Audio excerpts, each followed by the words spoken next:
AE Nookaraju కుటుంబం ఆత్మహత్య కేసులో నిందితుడు సాదిక్ ఖాన్ దేశం విడిచి పారిపోవాలని ప్లాన్ చేశాడు. 5 రోజుల పాటు 4 రాష్ట్రాల్లో మకాం వేశాడు. ఇంకొక రోజు గడిస్తే సముద్ర మార్గం ద్వారా దేశం విడిచి వెళ్లిపోయేవాడు. కానీ ఒకే ఒక్క క్లూ ఆధారంగా సాదిక్ను పోలీసులు పట్టుకున్నారు. సోమవారం సాదిక్ను కాకినాడ మెజిస్ట్రేట్ ముందు పోలీసులు హాజరుపరచనున్నారు. పిఠాపురం పంచాయతీరాజ్ ఏఈ నూకరాజు కుటుంబం ఈ నెల 16న రాజమండ్రి గోదావరిలో దూకి ఆత్మహత్య చేసుకుంది. ఈ ఘటనలో నూకరాజుతో పాటుగా అతని భార్య మీనా, కుమార్తె సౌజన్య మృతి చెందగా 10 ఏళ్ల కార్తికేయరెడ్డి ప్రాణాలతో బయటపడ్డాడు.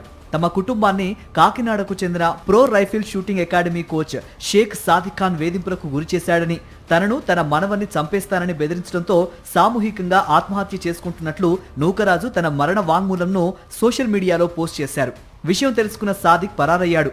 ఇంటి నుండి బైక్పై సామర్లకోట రైల్వే స్టేషన్కు వెళ్లి కోనార్క్ ఎక్స్ప్రెస్లో కర్ణాటకలోని వాడి స్టేషన్లో దిగాడు. ప్రయాణం మధ్యలో తోటి ప్రయాణికుల ఫోన్ తీసుకుని కాకినాడలోని ఒక లాయర్కు అలాగే సోదరికి కాల్ చేశాడు.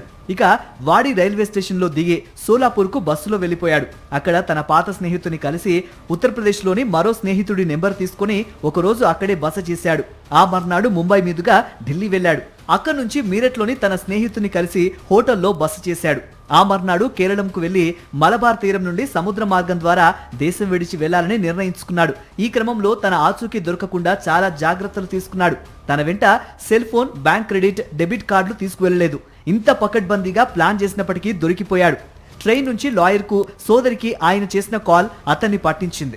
మీరట్ కోర్టులో సాదిక్ను హాజరుపరిచి ట్రాన్సిట్ వారెంట్పై కాకినాడకు తీసుకొచ్చారు పోలీసులు. నూకరాజు సోషల్ మీడియాలో పెట్టిన సూసైడ్ నోట్తో పాటు స్కూటర్ డిక్కీలో సౌజన్య పెట్టిన సూసైడ్ లేఖను కూడా పోలీసులు స్వాధీనం చేసుకున్నారు. తన భర్తను కూడా సాదికే చంపేశాడని ఆ నోట్లో సౌజన్య రాశారు. ఘటనకు సంబంధించి కేసు నమోదు చేసిన రాజమండ్రి 2 టౌన్ పోలీసులు పక్కా ప్లాన్తో సాదిక్ను అదుపులోకి తీసుకున్నారు. మరిన్ని అప్డేట్స్ కోసం ఛానల్ను సబ్స్క్రైబ్ చేయండి. నోటిఫికేషన్స్ కోసం బెల్ ఐకాన్ పై క్లిక్ చేయండి.